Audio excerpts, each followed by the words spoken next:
4 contestants enter, but only 1 leaves a champion. That's right, it's time for the one and only Project Nerd Game Show. Live from the Project Nerd Studios in StreamYard, it's The Last Word. Hello and welcome. I am your host, Andy Adair. So glad to see you today. I've got some great guests, some great people that you have seen a couple times on the stream. The first person I want to introduce is someone we haven't seen in a long time. He is from the mean streets right now of Chicago. His name is Elijah. Elijah, welcome to the show today. You do a podcast. Am I wrong? We're in these streets, we're doing things, but yeah, hello, welcome. It's a pleasure to be here, Andy. Really glad to have you. Yeah, everyone. Yeah, just good times to be alive. Too much content, as they say in June. Too much content. Well, we'll talk about some of that today. Coming in next is someone we all know and love. His name is Eric. Eric, welcome. Thanks for being here today. Always a pleasure to do anything with both of the two of you. So, up next, we've got Shaun, who is from Hop Toys. He is our creator, our actual creator, not a content creator, but a creator. Great to see you, my friend. I make things, make toys, man. Good to have you here. And last but not least, we have Isaiah, who's live on set somewhere. It looks like he's in a hotel room filming his latest film. Is that right, Isaiah? Let's go. Absolutely. We're on set. We're always on set. All right, well, we're going to get right into it this week. I'm very excited to have you all. We got a lot to talk about, and we're going to have plenty of time to discuss during these questions. So let's get to round one.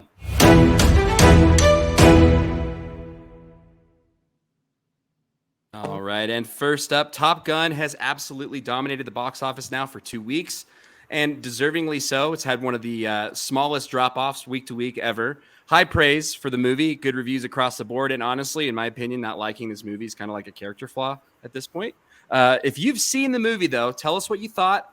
And I want to know more kind of big picture in this. You know, what does a movie like Top Gun do for studios moving forward? The success of like a non-Marvel movie change anything for you or the landscape in any way? Shaun, why don't you go first? So I loved it. I thought it was great. I give it 9 out of 10 Hadleys. I thought it was fantastic. It's exciting. I had like adrenaline rushes during the movie. Like the action is crazy. Some of the things that they do in the jets is incredibly cool, and it's all real. Like they did all this stuff. They had the help of the military, and I'm always sold on a Tom Cruise flick. I know a lot of people don't like him, like as a person for some reason. Whatever, he's got a weird religion. Who cares? I think he makes great movies. Like I love War of the Worlds. Everything he makes is super awesome. And so I think what's happening with these like older reboot movies, a term that I love that was termed by Scream 5, the requel, the reboot sequel. I think these are the ones doing it right, where they take the core of the original and they have most of the main actors, and then they bring it to us in a modern way, and they give us like a new generation. I mean, even Jackass did that. They had all the core characters, and then they brought us the new generation to kind of continue these stories. I think Ghostbusters is kind of the one that maybe nailed that first. Afterlife, when they had the requel with the original characters reappearing and having this new generation ushering in some really cool new movies. And another thing, this is just a really well-written movie. Like it's tight, it's fun. There's no boring moments in it. Everything means something. There's nothing pointless in this movie. So that's what happens when you have about like an extra 2 years to edit and put the film together, Right, there's your COVID benefits, man. Those writers got time to really make a sharp film. So I think the writing is the biggest thing here. Come to the table with a well-written movie, and you can make a badass film. Elijah, I know that you had cried as many times as I did during Top Gun. What did you think, and what do you think of the landscape going forward here? Does it change anything? So I think the highest praise I can bestow upon a movie is that it made me not like my face. And what I mean by that is that I can't grow a mustache, so clearly I'm worthless. In fact, I saw Miles Teller in the Spiderhead trailer, and he didn't have a mustache, and it made me mad at him because he should always have a mustache because of how good he looks with one. So what I will tell you, Andy, is that I love the film. I thought it was incredible. This is why movie theaters exist, because you got to see this thing on the biggest, loudest, best sound system that you can see it on. But when you say about what does it mean for the larger movie industry at large, I think that the algorithm is broken, right? Because Twitter convinced Sony to put Morbius back in theaters, and they lost $1 billion or whatever doing that, right? But the biggest thing for me is that I don't think anyone knows what is a hit anymore, because I don't think anyone could have predicted that this would be Tom Cruise's biggest hit of his career, right? I'm sorry. Anyone but But you, Andy, obviously. Yes, you. But Okay. then also, we have A24 having their biggest hit of all time with Everything Everywhere All at Once, right? So I think the trends that I'm seeing is that people are loving new, fresh, creative ideas, but then also, bankable stars are going to sell whatever So it is. Elijah's warning to the movie industry: good luck figuring that out, because it does seem like a real shit show right now. Eric, what do you think of Top Gun? How do you think things are changing moving forward? Love Top Gun. Won't repeat anything said, but I agree with everything that came out of y'all's mouth. I thought the love story wasn't forced. That's one thing that I really liked about Top Gun. I expected a little bit more take my breath away. It wasn't like that at all, and I thought Connolly really worked there. Y'all mentioned the great action sequences. I also cried. I don't know if we can get into spoiler territory, but there's one scene near the middle of the movie that, because I know what situation, yeah, thank you, Isaiah, that Val is in real life, the scene played perfectly. As far as what it does for the future of movies, I'm worried that the studios are going to say, hey, let's go back and dig up some other old franchises, and we might be getting a new sequel to Harley Davidson and the Marlboro Man, or maybe even a sequel to Side Out, Mac and Me. I'm worried that the wrong franchises are going to benefit from this. Hollywood doesn't have an original thought in their head. This movie worked because of Tom Cruise and, like y'all said, a great script that had the benefit of 2 years of editing. I would be totally in, though, for like an Alf reboot where he breaks out of Area 51. I know that we're all interested in something like that. Isaiah, what are your thoughts? I know you have not seen the movie, but talk to me about I haven't seen the movie. I haven't seen. Okay, that was Tom Cruise reference. So, I'll give you a point for jumping on something. Couch. He's got a new girlfriend. He was jumping on Oprah's couch or Ellen's couch. Or whoever's, yeah. Ellen and Oprah, same person.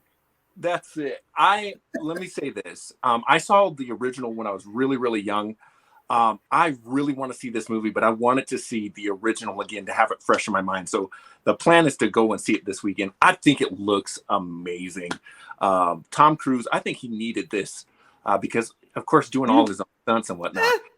What it does for the movie industry, I think it gives me hope.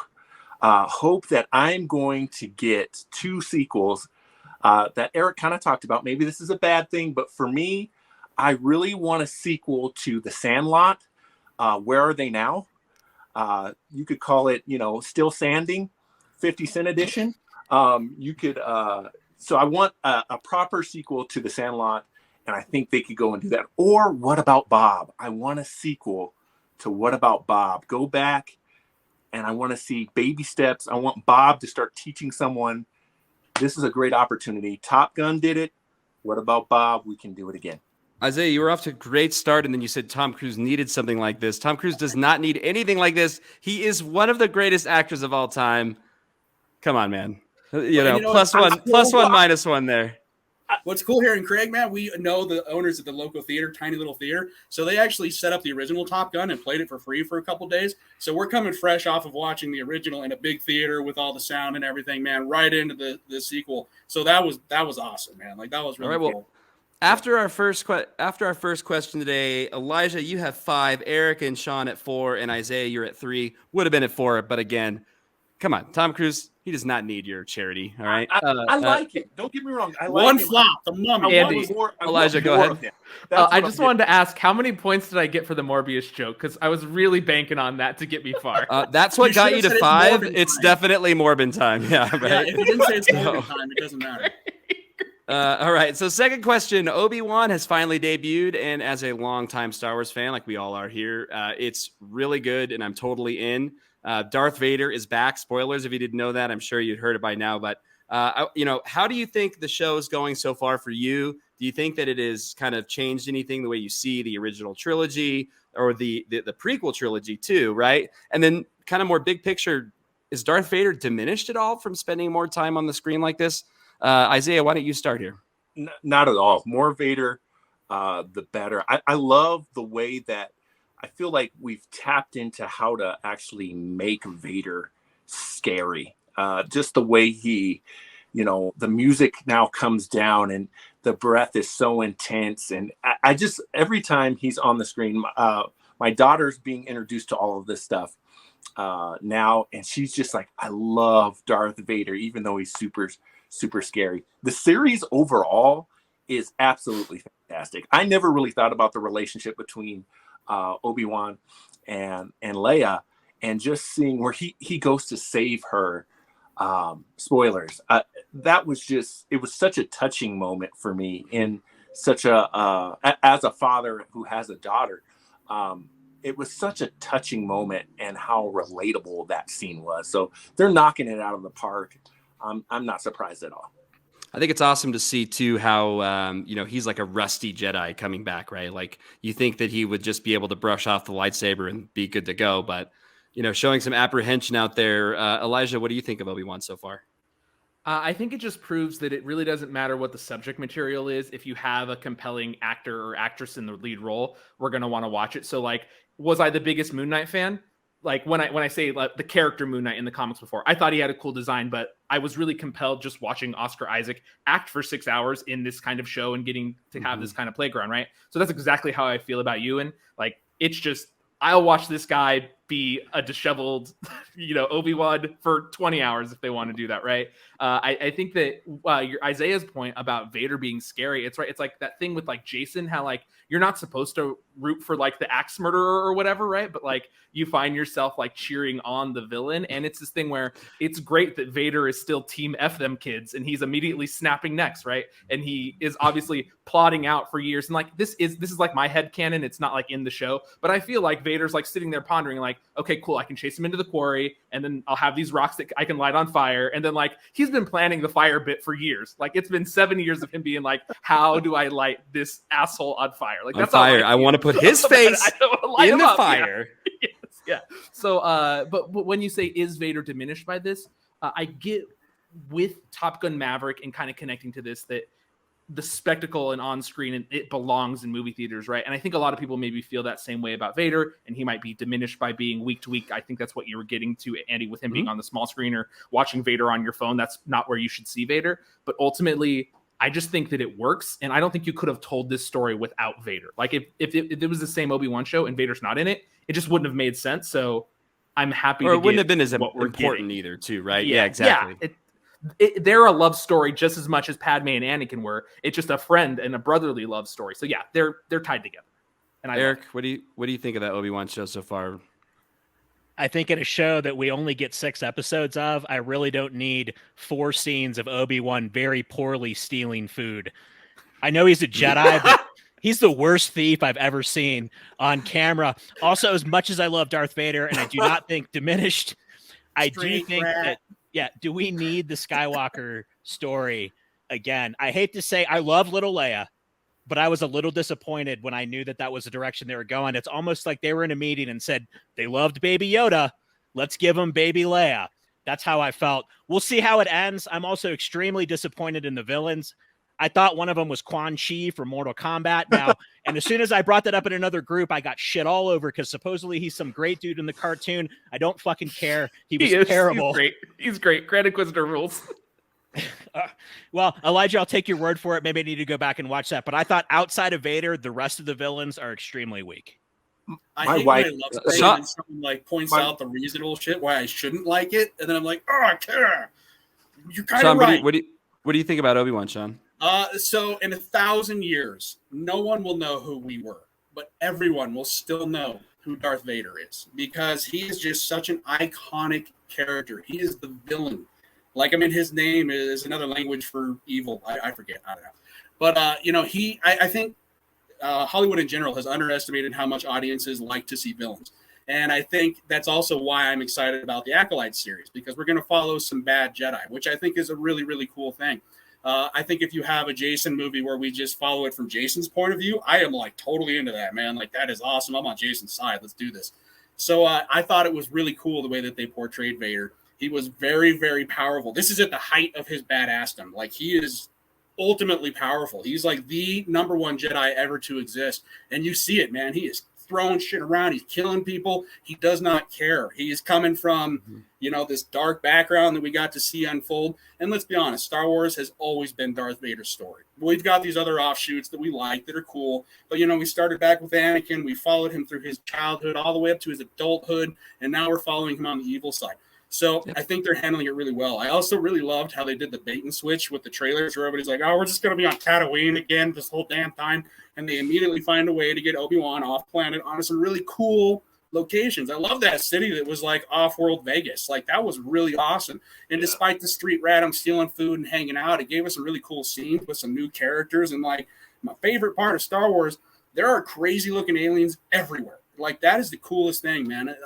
The story's great and everything, but I love to look at the background stuff. Like I love that Star Wars has embraced practical effects. They have brought in all these really good industry guys who know how to make masks and know how to make bodysuits, and they're not relying on CGI. The sets, yeah, those are CGI, but they have such like incredible technology with those huge screens they use, so the actors have something to act off of. Sean, So they're pushing the envelope, man. They're really doing the future here. I was just going to say, I love you bringing up the creatures and critters aspect of it, because like me and my friend group were losing our mind over Raptor Bounty Hunter. Like the fact that they just gave this like Raptor dude a laser beam, we're just like, yes. And then I was screaming about like Fuzzy Leggy Boy that like they ran underneath his legs and he's like, Murr! And he's just like this big like Monsters Inc. fuzzball thing. It looked like yes, Monsters Inc. This is what I want. It harkens back to the old sci-fi where they're like, we have this stuff laying around in the prop room. Let's make a costume. Isaiah, what do you got? I was just going to say, do you guys think the story would have been just as impactful if they would have put Darth Maul in the Darth Vader role? Because of course, because people are not connected to him in the same way. I don't think so. I really like Maul, but I saw that argument online. You could have did this with Darth Maul and fleshed him out more. And again, it's about Vader, man. I don't know. Every story, if it doesn't come back to Vader for me, I feel like Star Wars is missing something. And Maul died so fast. We barely got to experience Maul. If you follow the cartoons and the comics and all the extended canon stuff, then you probably love Maul and know a lot about him and know he survived that fall. But if you're just a movie cinema person, then the only thing Maul is a character that kind of got mishandled like Boba Fett and died too soon. Well, you know what? We have 3 episodes left, right? I think they start airing this week. So we have 3 left, 3 more weeks. We will have a conclusion soon. We'll talk about this again in a couple weeks, after we've all wrapped up. Yes. There are rumors of a season 2, so I do not think we will have this concluded. Oh, yeah, that is, yes, there are rumors floating, maybe more episodes, maybe they shot extra stuff. Who knows what's going to happen? Rumors. Who knows? Rumors. Yep, it's all rumors. So at the end of round 1, Elijah, you are in the lead and tied with Shaun at 10. Eric, you have 9. Isaiah, you have 8. And the lesson that we learned today is Tom Cruise rules. Don't disparage Tom Cruise. That's right. Exactly right. All right. Well, thank you so much, Isaiah. Hang out if you'd like to. We'd love to have you stick around. Thanks for being here. Wave goodbye. All right. Eliminated. All right. Let's get into round 2.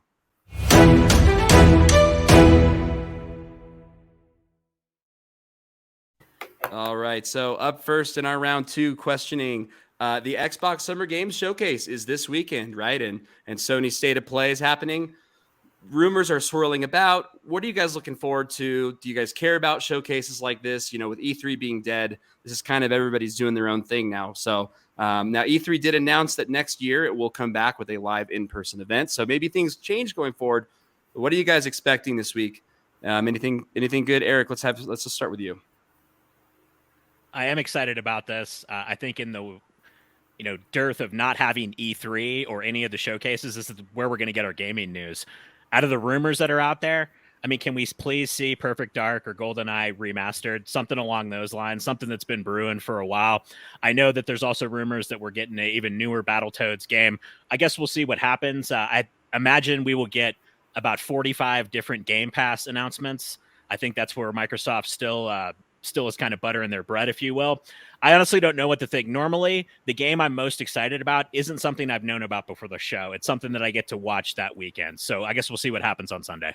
Maybe because they delayed Starfield, maybe they can drop some Elder Scrolls footage for us or something, right? Elijah, what do you think?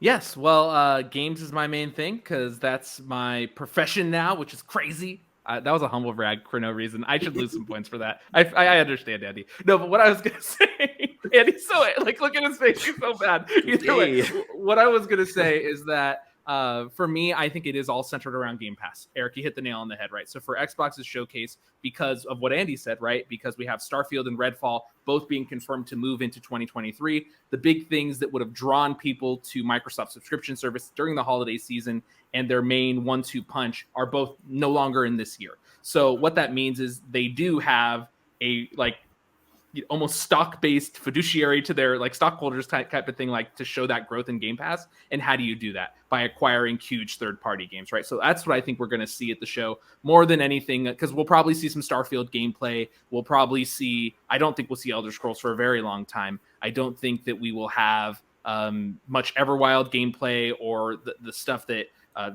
what the Outer Worlds too. So there's a lot of question marks, but when it comes to rumors, Andy, there's been a lot of Star Wars rumors being tied to Xbox. There's been Hideo Kojima rumors tied to Xbox as well. So I think we'll get announcements on that front. But the biggest stuff I think is going to be really big third-party games that you would not expect to be on Game Pass landing on Game Pass. There was a leaked image that popped out there about, I think you were going to mention this, Andy, that it looks like maybe Madden is coming to Game Pass on day one. And that was a rumor that a screenshot of someone seeing the advertisement thing. So it's all Game Pass. It's all the time. So that's and there's really also a pretty substantial rumor that Modern Warfare 2 this fall might be a Game Pass day one title, which if they announce that right now, leading into the fall of sales for consoles, I mean, I think that could be a really killer deal for Microsoft to do. Shaun, what do you think about the upcoming showcase this weekend? I wanted to mention real quick, Perfect Dark was mentioned, and a remaster of that would be so cool. I remember I was so good. There was a gun in that game where you could see through walls and kill people with that thing, and I got so good with that my friends, just straight up, I lost friends over that. They were through controls. So that would be Farsight, correct? Yeah, totally, man. That was the funnest shit. It was like the briefcase, and you open it up. So yeah, I love that. A remaster of that would be great. The older I get, man, the more I'm just excited to pick up the game after it's been out for 2 years. It has all the DLC for 20. That's kind of my thing these days. There's a couple games coming out now that I'm excited about. The Quarry. It's kind of like if you guys have ever played Heavy Rain or Two Human Detroit. It's that style of game, but it's like a horror movie game. So I'm really excited about that. I love those. They're fun to play with other people around because it's like watching a movie. Gotham Knights, I have played the holy hell out of every single Batman Arkham title that came out, 1,000 points on every achievement I could get. We're talking die hard, man. So I'm very, very excited about Gotham Knights coming out. And otherwise, I think Game Pass is probably my big thing too. I like to be excited. I don't really pay attention. There's no EGMs for me anymore. I don't have a rack full of 500 like I did when I was growing up.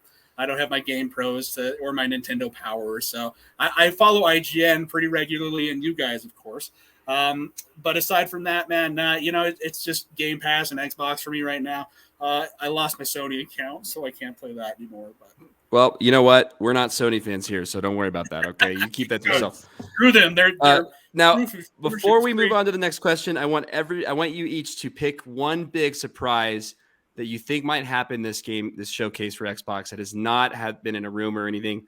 And now, if this isn't a rumor, I missed it, but I bet we're going to get a Gears of War announcement for another Gears of War game coming this Xbox game showcase. Shaun, what is your big surprise guess?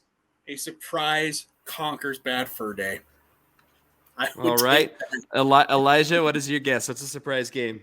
I will stay on the Rare train, and I will say they're going to do Banjo-Kazooie, and they're going to remake it, and it's going to be beautiful. And then if that sells enough and I buy 700 copies of it, they're going to make Banjo 3E finally. And Eric, what's your guess? I'm just going to go completely off the rails here. Also stick with Rare. We're going to get a sequel to Blast Corps. I love that game. Oh man, yeah, talk about Rare a baby blast from the past. All right, I got this. It was either Jet Force Gemini or Blast Corps. Yeah, those were the two. Jet Force Gemini was good. All right, well, let's get to our next question here, and this is the last question of the round. We are at Eric and Elijah at 13. Shaun, you have 12. 2 other shows have returned, and we want to talk about them now. If you are not watching these shows, or if you don't want to talk about maybe some more adult content, I might turn the show off at this point, because we're going to talk about the first 7 episodes of Stranger Things, which were released about 2 weeks ago now, and the first 3 episodes of The Boys, which are up now to watch on Amazon Prime. So what do you guys think of these 2 shows? Are you excited? Do you like what you're seeing? And Did you ever think that you would see anything like you did in the premiere of The Boys season 3? Eric, let's start with you here. Love both shows. Never thought I would see anything like that, but thoroughly enjoyed it. All of it. Really did. What direction do you go when we have Marvel doing such a good job with the superhero movies? You go The Boys. That's the counter programming, if you will. The second episode, when you got to Vaught's Disneyland, I mean, they're not even tiptoeing around the commentary now. They're gonna hitting you right in the face with it, South Park style, and also the gun convention. Holy shit! I mean, that's America right now. There was no satire or parody there whatsoever. That's exactly what you would see if you went into a gun convention. I can't wait to see the direction The Boys goes. I guess I should talk a little bit about Stranger Things. I really enjoyed it, but I don't enjoy waiting a month for 2 more episodes. I kind of wanted just to binge the whole thing over a weekend. I like the direction that they've gone with Stranger Things, though. I thought it was a little bit predictable, but I enjoyed the shit out of everything I've seen so far. Now, look, you can comment on this real quick if you'd like to. Now, I think that, they've said that the episodes aren't finished or whatever. I actually do think that there's something shocking that will happen in these last 2 episodes of the show. And I think that they are genuinely trying to give people a chance to watch the show.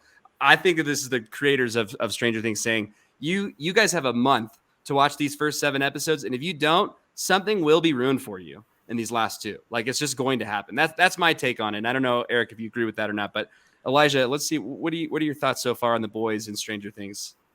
I think we live in interesting times because we're seeing Marvel and Disney release things week to week. We're seeing, Stranger Things basically release their whole season, right? Like, or Netflix release their whole season. And then we're seeing Amazon, like, here's 3 episodes, then we're going week to week. So we're seeing a lot of these new business models play out. And I think that all of them are satisfying for different reasons. And I don't think Stranger Things is going to come and go because it's this big show, right? So on a personal level, I know a lot of people have told me season 4 is the best season since season 1. And a lot of people are jumping back on board. Horror has never been my primary vibe. So that's why this show is not always going to resonate with me the most. But I will say there are a lot of characters and storylines that I really enjoy. And then there's other characters and storylines that I'm not about as much. So I really wish so that I could just spend more time with the people that I really enjoy. But it's okay because ultimately I got 7 hours of content. So I got way more time with the people I do like than I would have got from many other shows in one go. And yeah, I think kind of what Eric was getting to, a lot of it's predictable where it's going and a lot of the stuff, right? But ultimately it's fun.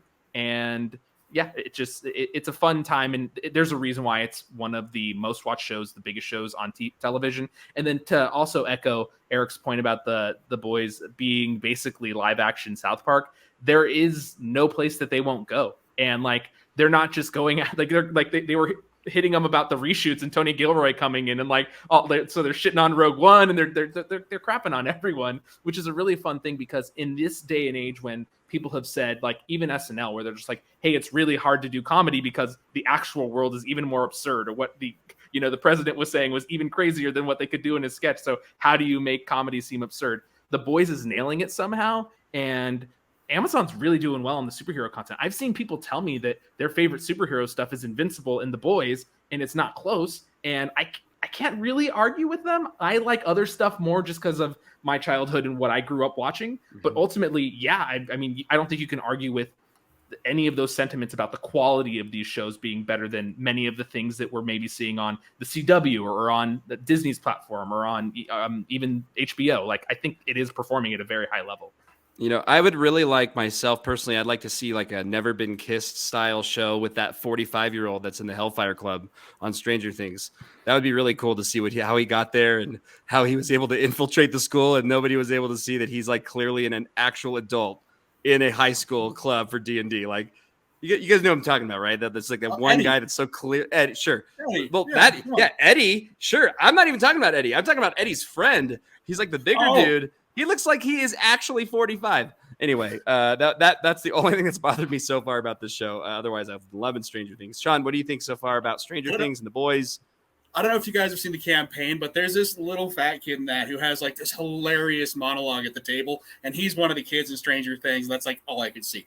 But anyway, this season is absolutely fantastic. It's little bits and pieces of everything that I have loved growing up as a horror fan. It's got like some Dream Warriors in there. It's got some Freddy Krueger. It's got a little bit of Jason. You actually have like a killer in this one. The first 3 seasons, you kind of had like monsters and sort of like a killer, but in this one, you really have a big bad. And he's really, really cool. Practical effects again. And they're awesome. He looks so, so cool. The Boys, I think it works the way it does because we're making fun of things through avatars. We have guys who are superheroes that are kind of stepping in the place of real world subjects. Whereas with comedy now, they're still making fun of directly, which we're not okay with that. But if we make fun through a superhero character, it's totally cool. It's absurd. It's over the top. I grew up like watching trauma films and really gory stuff that like I had no business watching. So the level of gore here is like maybe top of the scale. Like I don't know if I can think of anything other than like some really obscure like indie movies where they went so crazy with the gore. Like the beginning, the first 15 minutes, that whole, and we had an argument. We're like, which side did that go in? And like we had to rewind it and be like, no, that is definitely the front side. He definitely went up the front side. So what you're referring to is a Ant-Man sized superhero crawling into another man's penis. Am I right? I didn't want to spoil it because man, if I had that one spoiled for me, I actually would have been upset because that was like, what the hell did we just see, man? Like that was nothing wild. like being upset that the penis joke was upset for you. Yeah. So I love The Boys. And, who doesn't love Carl Urban? I mean, he is fantastic in everything he's ever been in. Even Doom, man, like the one that kind of sucked with The Rock. I love him in that. Bring back Judge Dredd, please. But otherwise, man, like I think it's just like the perfect show for me. Superheroes, gore, funny shit. And it's starting to follow more of the comic books now with Butcher taking a really dark turn doing some of the things he's doing. So I think we're going to see it kind of start to merge a little bit more with the comic storyline, especially with them starting to do the V themselves and become like equally strong to where they can actually go toe to toe with the superheroes. And man, talk about a terrifying villain. Homelander is fucking terrifying. He is horrifying. And I don't know why people push his buttons, man, because that guy could just like that dream sequence in season 2 where he just took out the whole crowd just because he wanted to. Man, I don't know why people mess with him. Like that's a trip. Shaun, you made me realize I am a hypocrite because I'm like Darth Vader snaps child's neck. Yay! Like parallel universe monster like demon snaps some legs into John. I'm like, no thanks. Homelander like does something like crazy, and I'm like, ooh, I don't know. But yeah, I'm a hypocrite. It's just because I've grown up with Star Wars, and I'm just like, yeah, Vader snap the necks, and I'm not. But he does it so good. He's the best bad guy ever, dude. Like he's so good. And I don't know if you guys have seen a show called Banshee, but I highly recommend it. It's Anthony incredibly Starr good. Ass in that movie or that series. Yes, it's incredibly good. Banshee, I would highly recommend as well. I think somebody should let Charlize Theron know she can be in things if she'd like as well, right? Like she keeps popping up and stuff, and like I want her to be in more things. Like I love that she's in the Fast franchise. Awesome. You could do more if you want, Charlize. We like you. We'd like to see you more in the movies. Right? Doctor Strange, man, she's going to be a major player now. Stormfront. All right, So through 2 rounds, Elijah, you've got 17. Eric, you have 16. And Shaun, you have 17 as well. So you are going to be actually going on to the next round. Eric, you've been eliminated in the second round today. Wave goodbye. Thank you for being here. And we're going to go to the last question here in our final round. I miss Eric.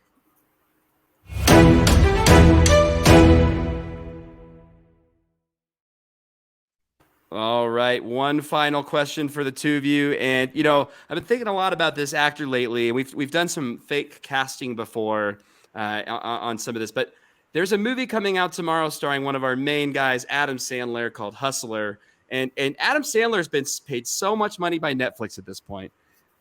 I want to know what famous pop culture role, DC, Marvel, something big, Star Wars. What is it that Disney, Warner Brothers could give him that money to pry him away from his Netflix contract and say, here, Adam Sandler, we want you to come play X.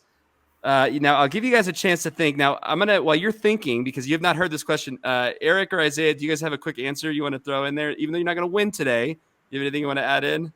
Eric, you got an answer? Sorry, I was looking at my phone. You asked if we could pull someone away to play Disney. Cast Adam Sandler in Disney. Cast Adam Sandler in a Disney movie? Or DC, yes. Or other DC. Pop culture thing. Yeah. Basically, the goal is to pull Adam Sandler away from Netflix by offering him a big bag. And I'm trying to kill some time here for Elijah and Shaun to come up with their best answers possible. Good answer.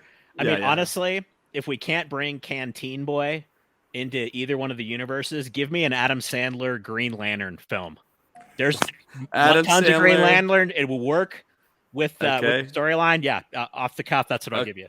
Okay, Guy Isaiah. Gardner. You go with the Guy Gardner route. It works a little I'll bit go better. with Marvel. So I think he should be a variant of Deadpool.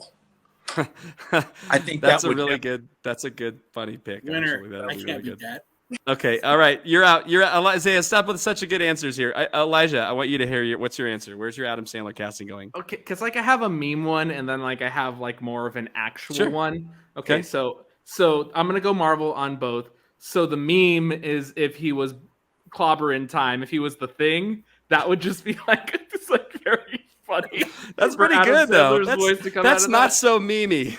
But if we were going like wedding singer, uncut gems, like serious Adam Sandler, like he's in the movie Hustle, coming to Netflix Wednesday. Actually, sorry, no free ads. Never mind, they're not sponsoring the show. But what I will say is, I could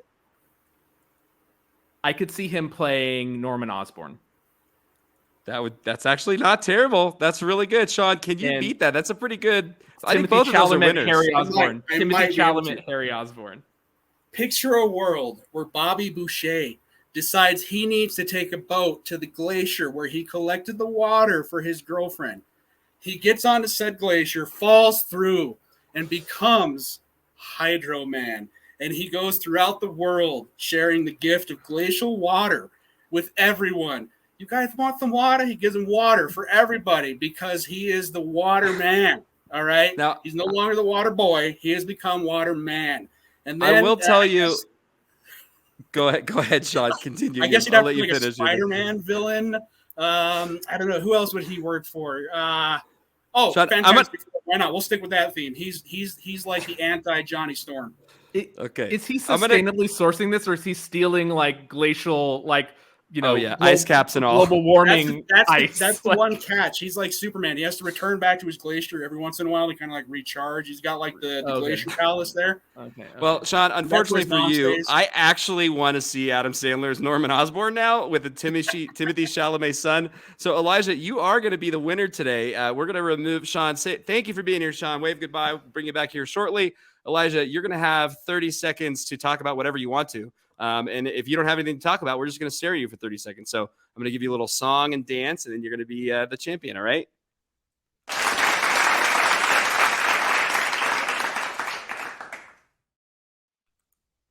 All right. So Latinx in Gaming is putting on a month-long job fair called Conexion. So you can check this out. It's for people of all backgrounds to get yourself a job in games. So check that out, latinxingaming.com, Conexion. You can sign up to be a part of their office hours. You can sign up to be a part of the career fair. My company, Iron Galaxy, we will be at the career fair on June 24th. So please stop on by and talk to us about potentially getting a job in the games field. Wouldn't that be fun? There is a lot of opportunity in gaming right now, and hopefully people are looking for jobs. I'm excited for you, Elijah. We're very glad that you were able to be here with us. Thank you all. Welcome back. Thank you all for being here today. It was a great show, and we will see you guys soon. We'll be back in 2 weeks. And then we're going to do 2 weeks from now, and then we're going to do another episode right after that because I'm going to do a birthday show. So I might try to convince Elijah to come back for that one. We'll see. All right, we'll see you guys. For me? Is that for my birthday? Like June 29th is my birthday, so we're going to do that we show. should do a double birthday thingy. You know what? You got it, dude. I'll bring you on. All right. I'll see you guys. Thanks for being here today. Wave goodbye. Bye.